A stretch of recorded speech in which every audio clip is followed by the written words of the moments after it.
Good evening, friends. Let me begin by thanking the Honorable Union Minister of Home Affairs, Shri Amit Shah ji, for taking time from what I know is an extremely packed schedule to come today to help me launch this book. Let me also thank Sameer Saran, dear friend, for agreeing to discuss this book a little later with me. Anant Padmanabhan and his team at HarperCollins for helping me put this book together, particularly Udayan and Swati, my editors. Ujjaini and Saurav for giving the final form to the book, including the cover. Aman for putting together this event. I'd also like to thank the many people who helped me with many anecdotes, family relics and so on for putting this book together. So let me thank also my cousin Saurabh Sanyal for photos and letters of his grandfather and of Raj Bihari Bose. Meenal and NMML archive team for helping me discover a box of guns of the Revolutionaries, which had been lying around forgotten in the archives here. In that box, incidentally, we found several rifles, bullets, some of which are shown on the cover, by the way, a Mauser pistol, and an unexploded bomb, which thankfully we diffused. All of this is now on display in the Biplobi Bharat Museum in Victoria Memorial in Kolkata. I would also like to thank Ashok Pal, who helped me. Where is he? Is he here somewhere? There he is. He went with me to Nadia in West Bengal, and we traveled across the district to many of the homes of some of these revolutionaries that are there in the book. Big thanks to Savitri Kankoji Sawhney, who a big thanks to her because she introduced me to the world of her father, Pandurang Kankoji, a remarkable character who was not only a person who was a revolutionary, who fought in many places, of all places, against General Dyer in Persia during the First World War, but is also remarkably the father of the Green Revolution. Finally, let me thank my wife Smita and son Dhruv for putting together the theme song using the third and fourth stanzas of Bande Mataram, which you just heard. As you can imagine, this particular book is quite emotional for me. In many ways, there are stories in here that I have grown up with because, as some of you will realize, several of these characters are related to me directly either through my mother's or father's side. But that's not the only reason I wrote this book. I wrote the book because I felt somehow, like many of you, that the story of India's freedom struggle is somehow incomplete. I always felt that. You get the impression from the official story that we Indians politely asked the British to leave and they left. That is not the entire story, unfortunately. There is another story of continuous armed resistance to the British going back to the 18th century. This book deals with the last 50 years of that resistance, and what a story it is of spies, of adventure, of assassination plots, of absolute treachery. So, quite apart from any nationalist feeling you may have, it's a fantastic story to read just because of the amazing adventures of these characters and amazing things that they were willing to do. Also, I thought it was important because although some of these people who put up this extraordinary resistance to the biggest empire on the planet, these events are, by the way, not a long time ago. This is not ancient events. These are events, some of which happened within living memory. So these names have not been forgotten. People still know the name of Raj Bihari Bose or Netaji Subhash Chandra Bose or of Bhagat Singh, Ajit Singh and so on. But the impression you get from reading our textbooks is that they were individual acts of bravery that was somehow unconnected to the wider story. At best, they were a side story, got in the way of the main movement, which was the passive movement of non-violent resistance. Unfortunately, that is not the story you come across when you begin to actually dig through the archives, look at the conversations that the British themselves were having, and of course the conversations that was happening in the public discourse at that time. Revolutionaries were very much a part of public discourse, of the thinking of the British intelligence of that time. And then, even to understand the Indian National Congress itself, you need the story of the revolutionaries. In fact, the Indian National Congress had lots of different streams, which included, by the way, many of these revolutionaries. They were powerful enough inside the Congress that Netaji Subhash Bose was able to win an open election against the Gandhians. And of course, it's a different matter that he was later on pushed out through backroom channels. But the fact is that even within the Congress, the revolutionaries were able to hold their own. And this sort of story of the revolutionary resistance, unfortunately, was almost deliberately suppressed after independence. The reason for that is not far to seek.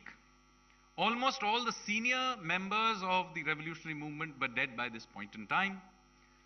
Whether it's Raj Bihari Bose or Sachindranath Sanyal or Bismil, Netaji had gone missing or dead, depending on your belief. The fact is, when India became independent, there was no revolutionary leader of stature who could kind of be a part of the conversation. And as a result, a particular stream of the Congress party took power. And perhaps it's human that they would emphasize their own role.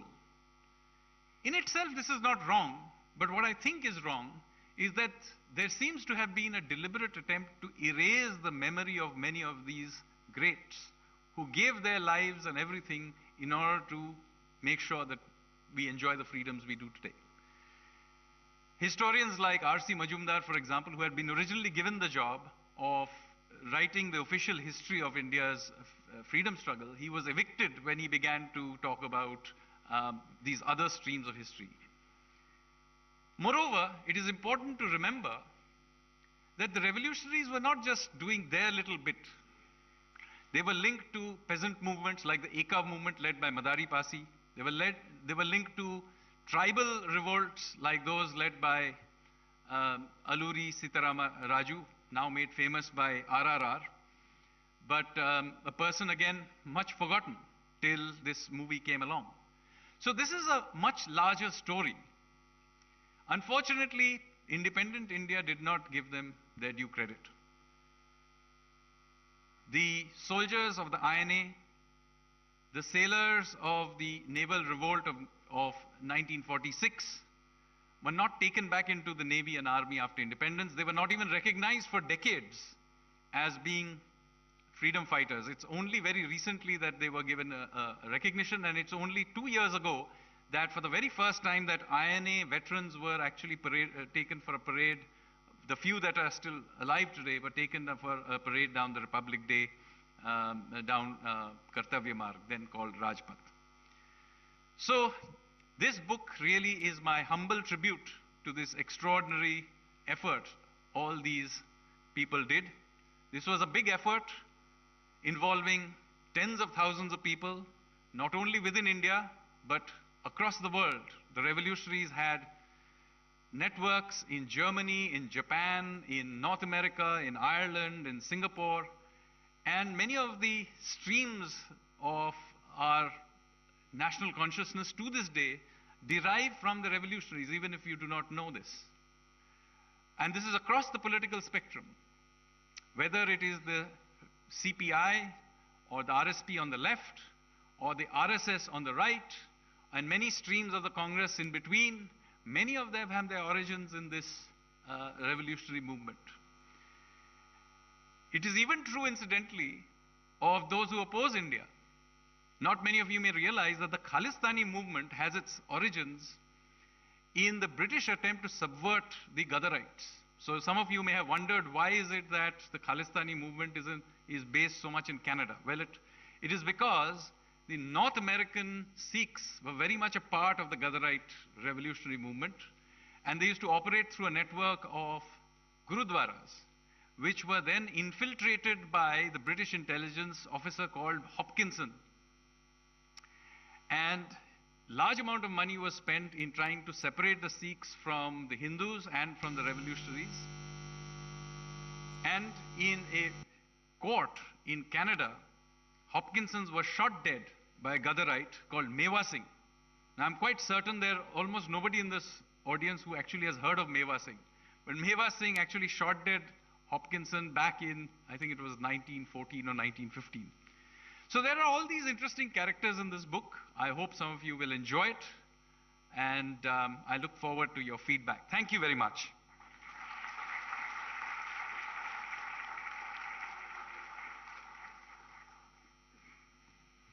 Thank you so much, Sanjeev.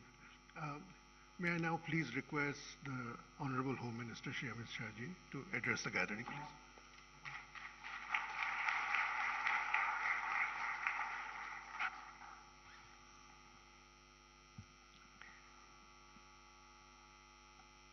आज के कार्यक्रम में मंच पर उपस्थित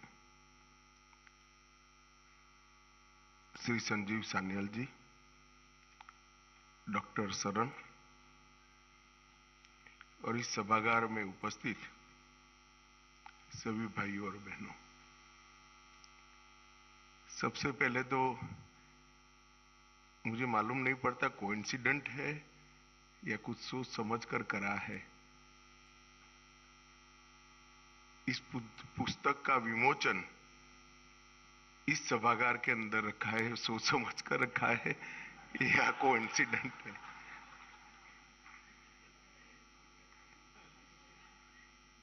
मित्रों, आज लाल बहादुर शास्त्री जी की पुण्यतिथि है।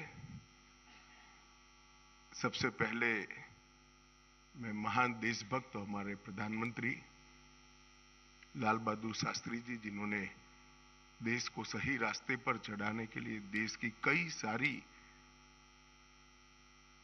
देश बनने की प्रक्रिया को कुछ बोले बगैर भटके हुए रास्ते से सही रास्ते चढ़ाने के लिए बहुत बड़ा योगदान दिया। मैं इनको श्रद्धांजलि देकर इनके चरणों में नमन कर मेरी बात की शुरुआत करना चाहता हूं।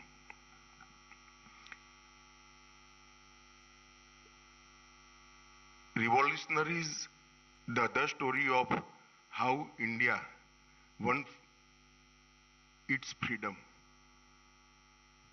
ये अदर स्टोरी शब्द लिखना पड़ा, यही ये पुस्तक का सार है, क्योंकि एक ही स्टोरी नैरेटिव के अंदर हमारे जनमानस पर हैमर कर कर कर कर इसको प्रस्तापित किया गया है। एक ही दृष्टिकोण जनमानस में शिक्षा के माध्यम से, किंवदंतियों के माध्यम से, इतिहास के लेखन के माध्यम से थोपा गया है। जो दृष्टिकोण थोपा गया है, मैं ऐसा नहीं कहता कि अहिंसक आंदोलन का देश की आजादी में कोई योगदान नहीं है या वो इतिहास का हिस्सा नहीं, वो बहुत मजबूत हिस्सा है और बहुत बड़ा योगदान है अहिंसक आंदोलन का। और कांग्रेस के नेतृत्व में जो मूवमेंट चली, वो मूवमेंट का बहुत बड़ा योगदान है देश की आजादी में, परंतु और किसी का नहीं है, ये नैरेटिव ठीक नहीं है। और मुझे लगता है कि सन्याल जी का ये पुस्तक वो नैरेटिव में बहुत बड़ी दरार डालने का, एक अन्य स्वतंत्र विचार को लोगों के सामने रखने का काम करेगा। ये बहुत उपयोगी है, कम से कम आने वाली पीढ़ियों के लिए, क्योंकि देश के आजादी का एनालिसिस अगर करते हैं तो ढेर सारे लोगों ने, ढेर सारे विचारों ने, ढेर सारे संगठनों ने और ढेर सारे मार्गों ने भी एक ही गंतव्य स्थान के पर जाने के लिए, एक ही लक्ष्य पर जाने के लिए प्रयास किया था, और वो सबका सामूहिक फल है हमारे देश को आजादी मिलना। इतिहास को बारीकी से पढ़ना और इतिहास का जो संदेश है वो आने वाली पीढ़ियों में सटीक तरीके से देना, ये हर पीढ़ी का दायित्व होता है। और मुझे लगता है कि संजीव सान्याल ने अपने दायित्व का बहुत अच्छे तरीके से निर्वहन किया है और आने वाली पीढ़ी के लिए एक नए नैरेटिव की शुरुआत हो, एक रचना हो, इसके लिए एक पीठिका तैयार करने का काम संजीव सान्याल ने किया है। मैं संजीव भाई को बहुत बहुत मित्रों, आजादी का अमृत महोत्सव है, उसका वर्ष है। 75 साल हो गए हमारी आजादी को। मोदी जी ने इस 15 अगस्त को पंच प्राण की बात की है। उसमें से विरासत पर गर्व और गुलामी की निशानियों से मुक्ति, ये दो महत्वपूर्ण पंच प्राण हैं, पंच प्राणों का हिस्सा। जिस देश की नई पीढ़ी को और इवन वर्तमान पीढ़ी को अपनी विरासत पर गर्व नहीं होता है, वो कभी भी अपने देश को महान नहीं बना सकते। और गुलामी के काल में प्रस्तावित हुई परंपराएं, मान्यताएं और सोच को जो लेकर चलते हैं, वो शायद राजनीतिक रूप से तो गुलामी से मुक्त हो सकते हैं, परंतु देश की सोच को गुलामी से मुक्त नहीं कर सकते। ये जो मोदी जी ने कहा गुलामी की निशानी से मुक्ति, इसमें सबसे बड़ा अगर कोई क्षेत्र में काम करने का जरूरियात मैं देखता हूं तो हमारे इतिहास के लेखन और इतिहास के अर्थघटन दोनों को गुलामी की सोच से मुक्ति दिलाने की जरूरत है। ये प्रयास सबसे पहले एक भी शब्द बोले बगैर वीर सावरकर ने किया था। पूरी दुनिया, पूरा देश और अच्छे अच्छे देशभक्त सन 57 की क्रांति को गदर के नाम से जानते थे। पहली बार वीर सावरकर ने पहला स्वातंत्र संग्राम, पहला स्वातंत्र समर 1857 की क्रांति का, वहीं से नैरेटिव को बदलने की शुरुआत की। और आज संजीव सान्याल जी इस कड़ी को आगे बढ़ा रहे हैं, इसका मुझे बहुत बहुत आनंद भी है और एक प्रकार से संतोष भी है कि जो काम बहुत समय पहले शुरू होना चाहिए था, इतने समय के बाद भी अगर शुरू हुआ है तो ये स्वागत योग्य है। इतिहास कई सारी मान्यताओं को जन्म देता है, परंतु इतिहास हार और जीत के आधार पर नहीं लिखा जा सकता। प्रयासों के भी कई डायमेंशन होते हैं कि कोई विचार, कोई आंदोलन खड़ा हुआ हो सकता है, वो अपने गंतव्य स्थान पर न पहुंच पाया हो, सफल न हुआ हो। इसका अर्थ यह नहीं है कि जब कभी भी वो उद्देश्य प्राप्त होगा तब इसका कोई योगदान नहीं है। इतिहास को अगर हार या जीत के दृष्टि से ही लिखते हैं तो इतिहास को ठीक से नहीं लिखते। इतिहास को वास्तविकता के आधार पर लिखना चाहिए, प्रयासों के मूल्यांकन के आधार पर लिखना चाहिए और प्रयासों के सभी परिमाण, इसके सभी डायमेंशन का एनालिसिस कर इसका विश्लेषण करके लिखना चाहिए। तभी इतिहास अपने आप में परिपूर्ण होता है। और सशस्त्र क्रांति के इतिहास का भी ऐसा ही है। कई इतिहासकार ये प्रयास को विलुप्त करने में लगे, कई लोगों ने उसको कम महत्व दिया, कई लोगों को लगा कि भाई इनका क्या योगदान था आजादी के प्राप्त होने में। उन लोगों को मालूम नहीं है कि जब भगत सिंह जी को फांसी दी गई, उस दिन लाहौर से लेकर कन्याकुमारी तक किसी के घर में चूल्हा नहीं जला था। हर बच्चे के मन में एक आग धधकती थी, हर व्यक्ति के मन में कभी न जिसका दमन हो सके ऐसी देशभक्ति की ज्वाला जगाने का काम भगत सिंह की शहादत ने दिया। अगर आप भगत सिंह शहीद हो गए और देश आजाद नहीं हुआ इसके आधार पर ही इतिहास लिखते हैं तो ये मूल्यांकन ठीक नहीं है। मैं सिर्फ भगत सिंह जी के लिए नहीं कह रहा हूं, समग्र सशस्त्र क्रांति के योगदान को इसका मूल्यांकन करना है तो वो आइसोलेटेड नहीं किया जा सकता। मेरे जैसे कई लोग मानते हैं कि सशस्त्र क्रांति ने जगाई हुई देशभक्ति के ज्वाला के आधार पर ही कांग्रेस का आंदोलन सफल हुआ। मैं मानता हूं और मैं इसको सिद्ध भी कर सकता हूं, आज नहीं करना चाहता परंतु मैं सिद्ध भी कर सकता हूं कि अगर सशस्त्र क्रांति की समांतर धारा न चली होती तो शायद कई दशक और लग सकते। समग्र देश के अंदर बंकिम चंद्र चट्टोपाध्याय ने सिर्फ वंदे मातरम लिखकर चेतना को जागरूक किया था, क्या इसका कोई योगदान नहीं है? समग्र देश के अंदर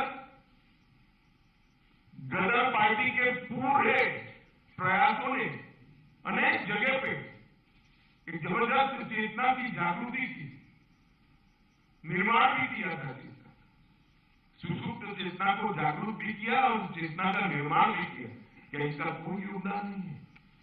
इतिहास के अंदर उसको इस प्रयासों का जो उचित सम्मान मिलना चाहिए था दुर्भाग्य से नहीं मिला। क्योंकि राजनीतिक क्षेत्र में हूं, इससे ज्यादा इसकी मीमांसा करना नहीं चाहूंगा क्योंकि वरना अकारण ही ये राजनीतिक विषय बनेगा। परंतु आजादी के बाद जिनकी जिम्मेदारी थी हमारे इतिहास को हमारे दृष्टिकोण से लिखने की, आजादी के बाद जिनकी जिम्मेदारी थी कि हमारे स्वतंत्रता आंदोलन को भारतीय दृष्टिकोण से मूल्यांकन करके युवा बच्चों के सामने रखने की, मुझे लगता है इसमें कहीं न कहीं चूक हुई है। अंग्रेज तो चले गए थे मगर जो अंग्रेजियत छोड़कर गए थे उसी चश्मे से पढ़कर इतिहास को लिखा गया और इसके कारण ये पूरा कंफ्यूजन आज हमारे सामने है। ये धुंध को साफ करने का काम संजीव सान्याल के प्रयास से होने वाला है, इसका मुझे पूरा विश्वास। मित्रों, मैं इस बात को पहले समाप्त कर देता हूं, बाद में पुस्तक पर आता हूं। कई सारे लोग जब इतिहास के बारे में बातचीत होती है तब कहते हैं कि इतिहास को तोड़ा गया, मरोड़ा गया। कभी वामपंथियों का नाम आता है, कभी अंग्रेजी मानसिकता वाले इतिहासकारों का नाम आता है, कहीं कांग्रेस को भी कोई लपेटे में लेता है, परंतु मैं अलग दृष्टिकोण से, अब हमें कौन रोकता है?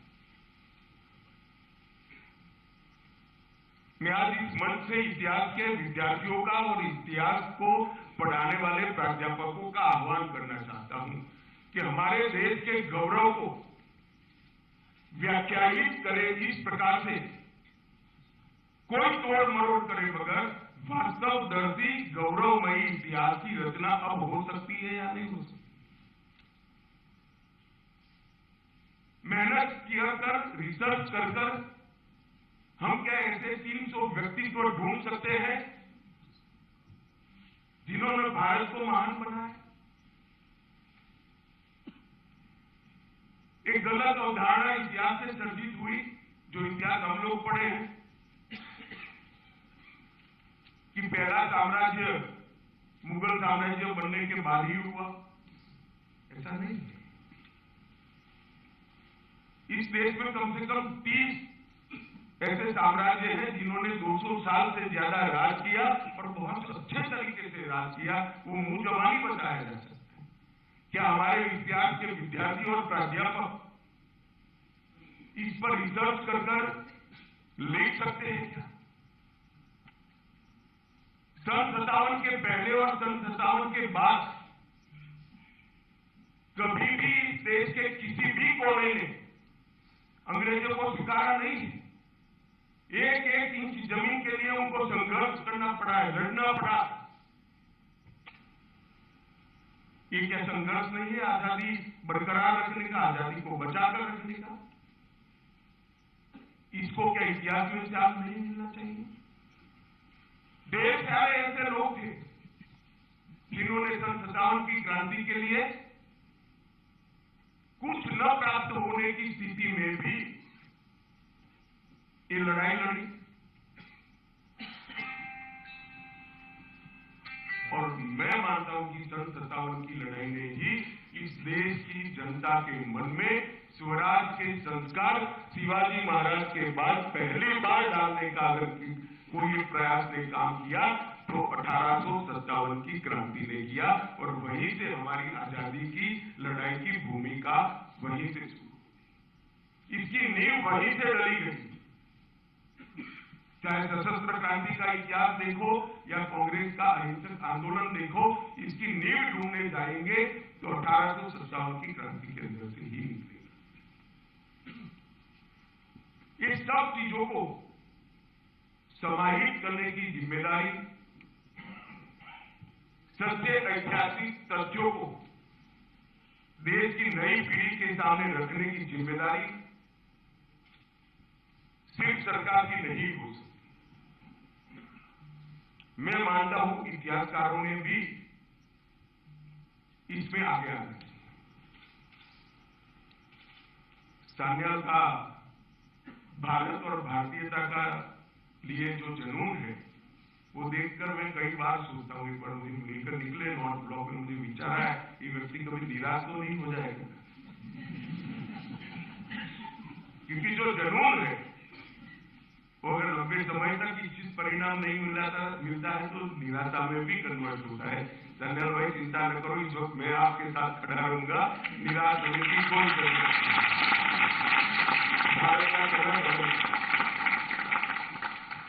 इस जुनून के साथ अर्थशास्त्री होने के बावजूद जो काम किया है वो सात अर्थ में अभिनंदन के अधिकारी है। इनकी पुस्तक को मैंने बहुत डिटेल नहीं पढ़ा है, मगर ऐसा कह सकता हूं कि कोई आप में से कोई पढ़ लेगा तो जितना बात करेगा उससे ज्यादा बात में करने की स्थिति में हूं, इतना तो पढ़ लिया। इनके 8 चैप्टरों के बीच में एक वाक्यता है। आप 8 चैप्टरों को अलग अलग करके नहीं देख सकते, और 8 चैप्टरों को पढ़ते वक्त बारीकी से पढ़ना, हर एक चैप्टर दूसरे चैप्टर से एक सूत्र के साथ जुड़ा हुआ है।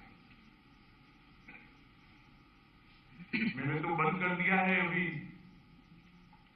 सार्वजनिक रूप से लिखना, वरना मैं इस पुस्तक की विवेचना करता तो बहुत अच्छी करता है, इसका मुझे विश्वास है।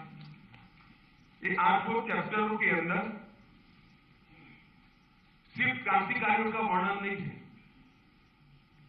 क्रांतिकारियों के आदर्श, क्रांति की सोच की व्याख्या, उनकी मानवीय भावनाएं और उन्होंने अनुभव की हुई त्रासदी, इस सभी को बहुत अच्छे तरीके से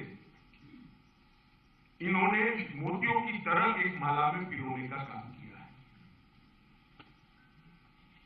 और इस पुस्तक की सबसे बड़ी सिद्धि ये है कि आज तक सशस्त्र क्रांति के इतिहास को छुटपुट व्यक्तिगत प्रयास बताया जाता था।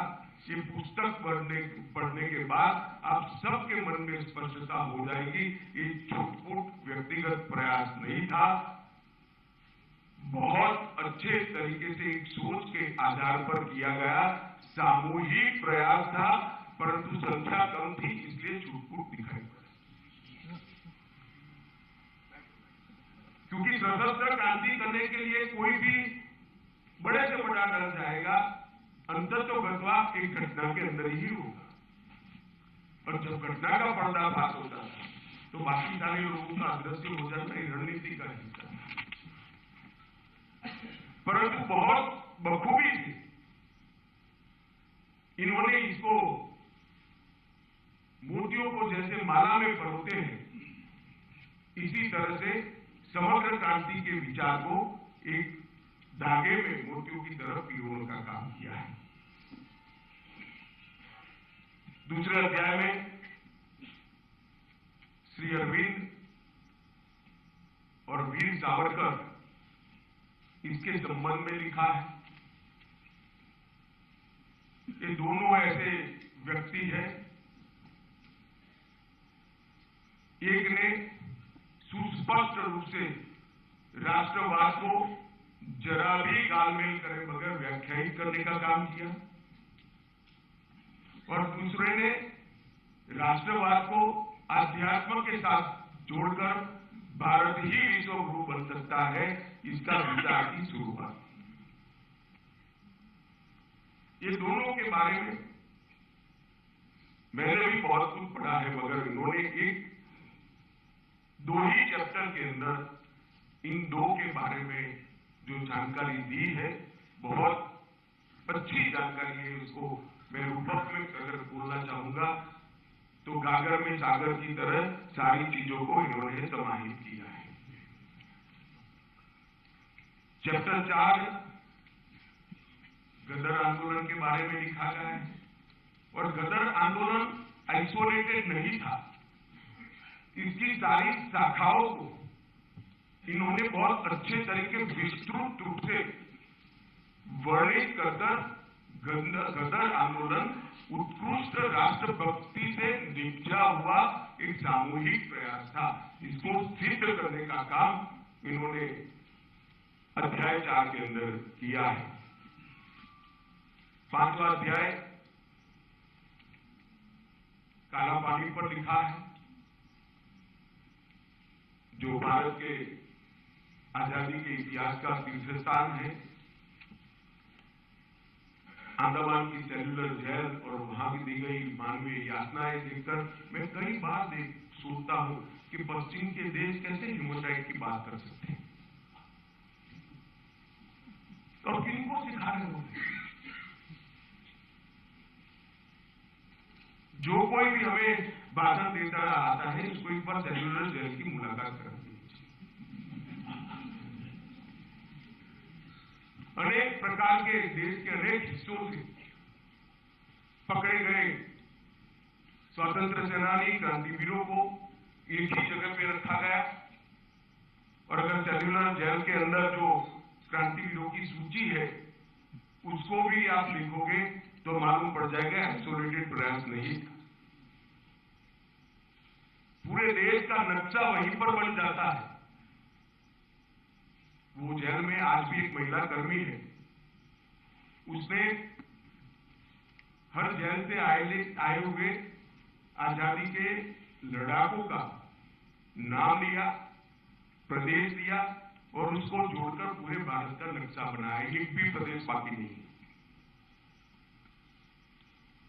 भारत के हर प्रदेश से कोई न कोई कभी न कभी सेल्युलर जेल के अंदर गया है। सेल्युलर जेल में वही जाते थे जिनको मारने से ज्यादा नुकसान होता था, वो उसको जिंदा रखने के लिए नहीं भेजते थे और जिंदा रखने का कोई मतलब ही नहीं रहता था, ऐसा जीवन वहां देते थे। तो इतना बड़ा प्रयास करने वाले व्यक्ति हर प्रदेश से आए, वो ही बताता है कि सशस्त्र क्रांति आइसोलेटेड एफर्ट्स नहीं था, व्यक्तिगत पराक्रम नहीं था, एक सोची समझा आंदोलन था जो देश को आजाद करने का बहुत अच्छा प्रयास था। 6वें अध्याय में हिंदुस्तान रिपब्लिक एसोसिएशन के बारे में लिखा है। अंतिम 2 चैप्टर चटगांव शस्त्रागार के छापे और नेताजी की लड़ाई के बारे में लिखे हैं। मैं अभी भी कहता हूं, पढ़ते वक्त आप ध्यान रखना, हर एक चैप्टर दूसरे चैप्टर के साथ जोड़ने का सूत्र इसके अंदर रखा हुआ है। रखना तो क्या है ही, परंतु इसका वर्णन किया है। और 8 चैप्टर को अगर आप एक ही चैप्टर मानकर पढ़ते हो तभी आपको मालूम पड़ेगा कि सशस्त्र क्रांति की अवधारणा क्या थी और सशस्त्र क्रांति करने वाले स्वभावगत हिंसा के पथ के अनुयायी नहीं थे। सशस्त्र क्रांति करने वालों के लिए हिंसा देश को आजादी दिलाने का जरिया थी, वो भी उत्कृष्ट मानवीय मूल्यों का अनुसरण करने वाले लोग। परंतु ये चित्रण जो कर दिया गया, वो चित्रण से हमारे इतिहास को और वो वीर क्रांतिवीरों को बहुत बड़ा अन्याय हुआ। मित्रों, मैं स्पष्टता से मानता हूं कि इस देश को आजादी दिलाने में साहित्यकारों का भी बड़ा योगदान है, देश के किसानों का भी, अनेक किसान आंदोलनों के जरिए अंग्रेज हुकूमत को हिलाने का उन्होंने काम किया, जन जागृति की, इसका भी बड़ा योगदान। देश के हर कोने में फैले हुए हमारे जनजातीय समाज, आदिवासियों ने, ट्राइबल्स ने अपनी परंपरा को हम प्रदूषित नहीं होने देंगे, इसलिए अनेक जगह पे अंग्रेजों के खिलाफ शस्त्र उठाए, लड़े, मरे। सन 57 के पहले भी सबसे पहली लड़ाई अगर कोई लड़ा था तो आदिवासी ही लड़े थे। बहुत लेट कांग्रेस पार्टी ने एक अहिंसक आंदोलन भी शुरू किया, जिसमें पूर्ण स्वराज बहुत देरी से आया, मैं बताता हूं उसके बारे में बाद में। और सशस्त्र क्रांतिकारियों ने भी दुनिया भर की अनेक घटनाओं से प्रेरणा लेकर एक भगीरथ प्रयास किया था।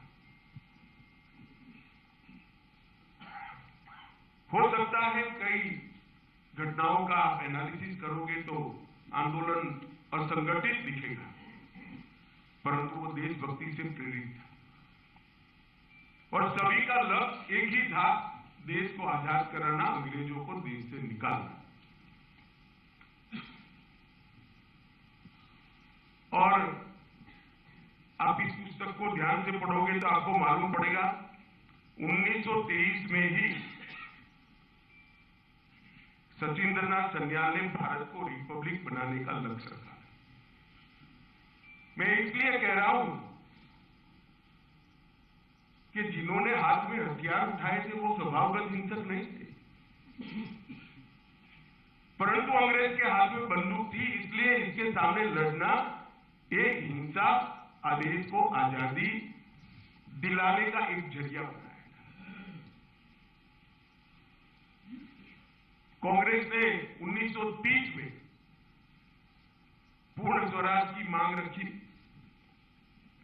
और हिंदुस्तान रिपब्लिक आर्मी एचआरए ने न केवल पूर्ण स्वतंत्रता का लक्ष्य रखा, परंतु सार्वभौमिक वयस्क मताधिकार की भी वकालत उसी वक्त कर दी। मैं उनकी दूरदर्शी का परिचय हो, इसके लिए आपको ये बात बताता हूं। उस वक्त कांग्रेस के अधिवेशनों में मताधिकार की चर्चा तो थी ही नहीं। आजादी कितनी मात्रा में अंग्रेजों से नेगोशिएशन कर प्राप्त की जाए, इसकी चर्चा चली। परंतु उस वक्त न केवल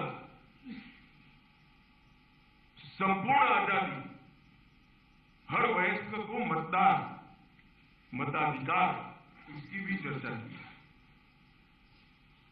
और 20वीं सदी में ही शुरुआत में 1909 में वीर सावरकर ने कहा था, अगर सशस्त्र क्रांति को सफल होना है तो इसका अखिल भारतीय स्वरूप तय करना पड़ेगा। और उन्होंने अभिनव भारत की स्थापना इसी के लिए की थी। और देश आजाद होने के बाद अभिनव भारत को बंद करने वाले भी वीर सावरकर ही थे कि अब अभिनव भारत का उद्देश्य समाप्त हो गया। मैं इसलिए कह रहा हूं कि इसको छुटपुट प्रयास कर हमने ये महान प्रयास का अवमूल्यन नहीं करना चाहिए। इसको किसी व्यक्ति की व्यक्तिगत देशभक्ति कहकर, व्यक्ति की व्यक्तिगत देशभक्ति ही अपने आप में बहुत महान होती है, परंतु एक समूह एक विचारधारा के तहत देश को आजाद कराने का प्रयास कर रहा था, उसको हमें समझना भी पड़ेगा, स्वीकारना भी पड़ेगा और प्रचारित भी करना पड़ेगा। सिर्फ समझने से कुछ नहीं होगा, उसको मन से स्वीकारना पड़ेगा कि मेरे देश को आजाद कराने के लिए ढेर सारे लोगों ने अपने जीवन का सर्वस्व बलिदान कर दिया। कई बार घर की कुकड़ी हो गई, कई बार परिवारजनों को जेल में डाल दिया, कई सालों तक कोई अंडमान निकोबार के काला पानी की सजा भुगतता रहा, कई लोग फांसी के फंदे पर चढ़ गए। और इस प्रयास को हम व्यक्तिगत प्रयास नहीं कह सकते, इसको विफल प्रयास भी नहीं कह सकते, क्योंकि इसी के आधार पर हर जगह पे देश में आजादी की चेतना जागृत होती गई, दृढ़ीभूत होती गई और परिणाम लक्षित दिशा में आगे बढ़ती गई। इन्होंने आजादी की चेतना को जागरूक भी किया, उसको दृढ़ भी किया और चैनलाइज कर एक दिशा में ले जाने का काम भी इस सशस्त्र क्रांतिवीरों ने किया है। ये हमें स्वीकारना ही पड़ेगा। उनका network Germany, Singapore, Ireland, Canada, America और इंग्लैंड में भी नेटवर्क फैलाकर इन लोगों ने काम किया। अभी के प्रधानमंत्री और उस वक्त के गुजरात के मुख्यमंत्री नरेंद्र भाई जब मुख्यमंत्री बने गुजरात के, तो मोदी जी ने श्यामजी कृष्ण वर्मा की अस्थियां इतने सालों के बाद वहां से वापस लाने का काम किया।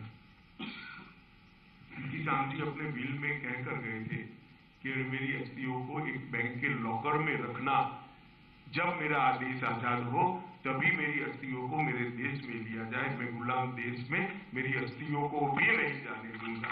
क्या और इस प्रयास को कोई कैसे छुटपुट प्रयास कह सकता है?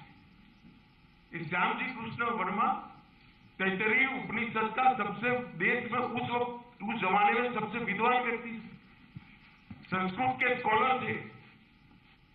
तैतरीय उपनिषद पर उन्होंने लिखे हुए टीकाओं को मैंने पढ़ा है, इनकी विवेचनाओं को पढ़ा है।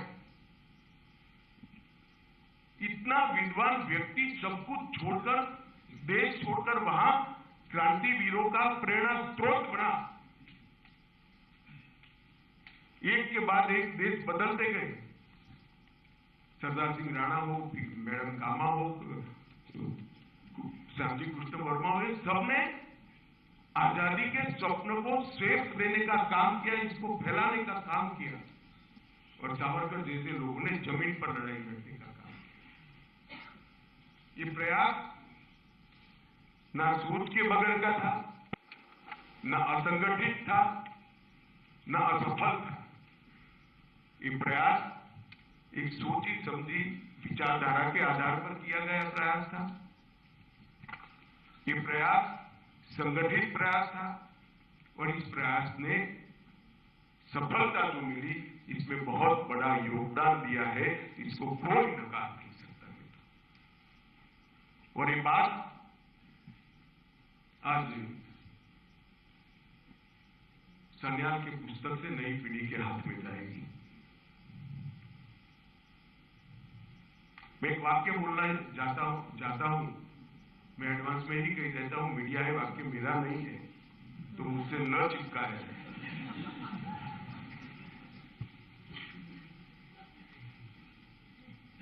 आजादी के आंदोलन की दोनों धाराओं को कुछ लोगों ने उस जमाने में एक्सट्रीमिस्ट बनाम मॉडरेट ये व्याख्या कर दिया और अरविंद घोष ने उनको नेशनलिस्ट बनाम लॉयलिस्ट कर दिया। अभी मैं नहीं कह रहा हूं, श्री अरविंद घोष कह रहे थे।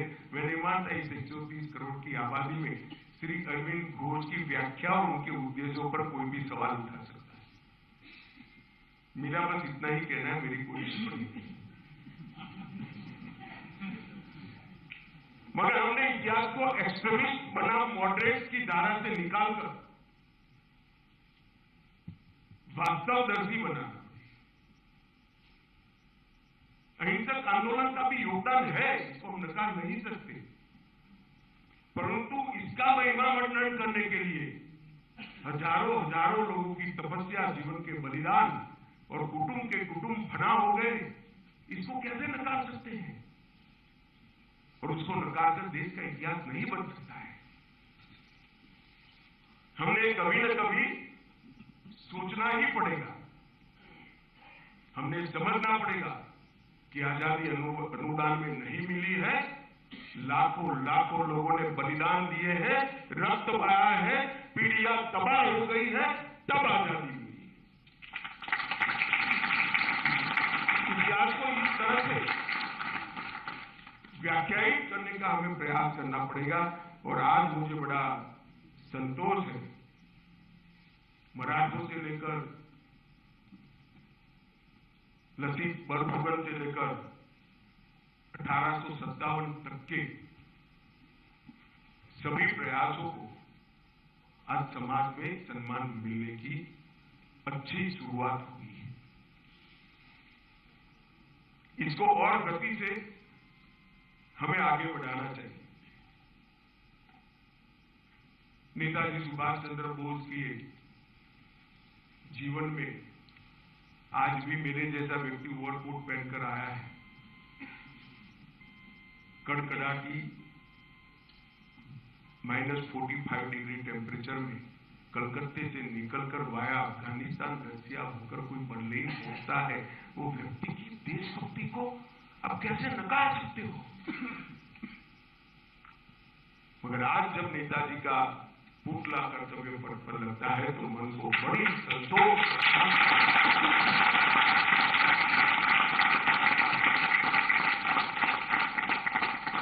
बड़ा संतोष होता है। चलो देर से ही सही, एक अच्छी शुरुआत हुई। नेताजी किसी की स्पर्धा में नहीं है, और स्पर्धा के भाव से नेताजी के कामों का और महान प्रयास का अवमूल्यन कैसे कर सकते हो आप? नेताजी तो वो तेज पुंज है जो पीढ़ियों तक हजारों हजारों युवा को देशभक्त बनने की प्रेरणा देगा और देश के लिए जान देगा।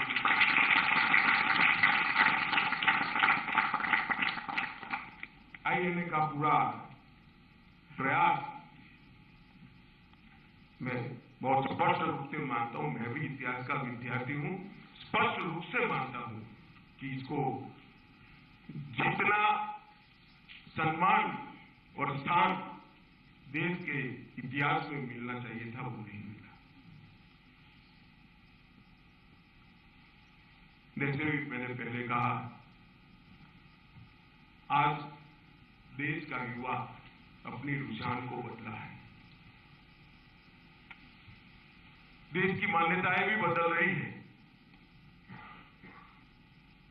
इन क्रांतिकारियों का प्रेरणा स्रोत, प्रेरणा स्थान कहां से आता है? निश्चित रूप से ही शिवाजी महाराज, महाराणा प्रताप, लसीत बरफुगन, गुरु गोविंद सिंह जी, वीर दुर्गादास राठौड़, वहीं से आता है। और आज देश का युवा इस दिशा में सोचता भी है, इसको स्वीकारता भी है। ये सारे क्रांतिकारियों ने मैजिनी और गैरिबाल्डी से तो, क्योंकि उस जमाने में से तो सीखा ही सीखा, प्रेरणा ली, इसमें कोई आपत्ति नहीं। देशभक्ति की प्रेरणा दुनिया के किसी भी कोने से मिलती है तो लेनी चाहिए और इसको सैल्यूट करना चाहिए। परंतु इसके साथ साथ हमारे यहां भी एक बहुत बड़ा इतिहास पड़ा है। देश के लिए सालों सालों तक के संघर्ष करने वाले लोगों का इतिहास पड़ा है। वो ही हमारे क्रांतिवीरों के प्रेरणा स्रोत थे। भगत सिंह को जिन्होंने ध्यान से जो कुछ भी लिखा है, उन्होंने जो कुछ भी उपलब्ध है पढ़ा होगा, तो सावरकर की 57 की स्वतंत्रता संग्राम की पूरा प्रस्तावना उनके स्टेटमेंट का हिस्सा है। ऐसे ही एक्सीडेंटली नहीं होता है कि उस वक्त वो प्रतिबंधित पुस्तक थी, मगर उस पुस्तक से प्रेरणा लेने का मतलब है प्रतिबंधित पुस्तक को ढूंढा गया, पढ़ा गया और उसको अपनी प्रेरणा का स्रोत। ये बहुत बड़ी बात है। और जब भगत सिंह जी को फांसी लगाई गई,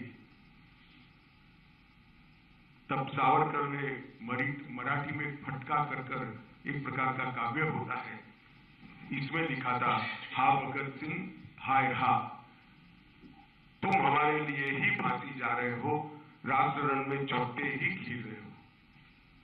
अंडमान निकोबार की जेल में बैठा हुआ व्यक्ति ये रिएक्शन दे रहा है। मित्रों, ये मैं इसलिए कहना चाहता हूं कि पूरा समय अंडमान निकोबार की जेल में निकालने के बाद बाहर हुए हुए सावरकर अगर ये लिखते हैं तो हमें होना चाहिए कि ये सब कोऑर्डिनेटेड एफर्ट से, एक ही विचार से बनते हुए एफर्ट्स। और इन नैरेटिव को कुछ लोगों ने कुछ समय के लिए दबा कर रखा है, मगर मैं इन लोगों को कहना चाहता हूं, इतिहास बड़ा क्रूर होता है। इतिहास को कोई तोड़ भी नहीं सकता, मरोड़ भी नहीं सकता। इतिहास घनघोर अंधेरी रात्रि में बिजली की भांति चमकता है, भले सैकड़ों वर्ष के बाद हजारों सूर्य जितना दीप्यमान होकर बाहर आता ही है और उसको स्वीकार करना ही पड़ता। हमारे देश के स्वतंत्रता संग्राम के इस इतिहास को कोई दबा नहीं सकता, कोई लुप्त नहीं कर सकता, कोई छुपा नहीं सकता।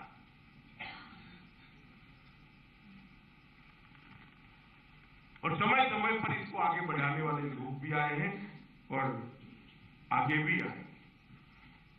इस पुस्तक के अंदर आप ध्यान से पढ़ेंगे तो आपको ये पुस्तक भी इसी दिशा में जाता हुआ है। हमारे क्रांतिकारियों के प्रेरणा का मुख्य केंद्र श्री अरविंद का भवानी मंदिर ही होता है, इंडिया हाउस होता है, गदर पार्टी का सोहन सिंह और लाला हरदयाल का मुख्यालय होता है और आईएनए के हर जवान के मन में हमारी क्रांति का प्रेरणा स्रोत होता है। मित्रों, अनेक लोगों ने अनेक प्रकार से देश को आजाद करने का काम किया। किसान नेता मदारी पासी, सहदेव, हरदोई और बहराइच सीतापुर में एक आंदोलन जो चला, इसको गति दी। अरुणि सीतारामन राजू, अब तो बहुत एक फिल्म ने उनको प्रसिद्धि दी है, और धरती आबा भगवान बिरसा मुंडा, जिन्होंने को अंग्रेजों ने फांसी दी, उस व्यक्ति ने भी अंग्रेजों के खिलाफ लड़ने का काम किया है।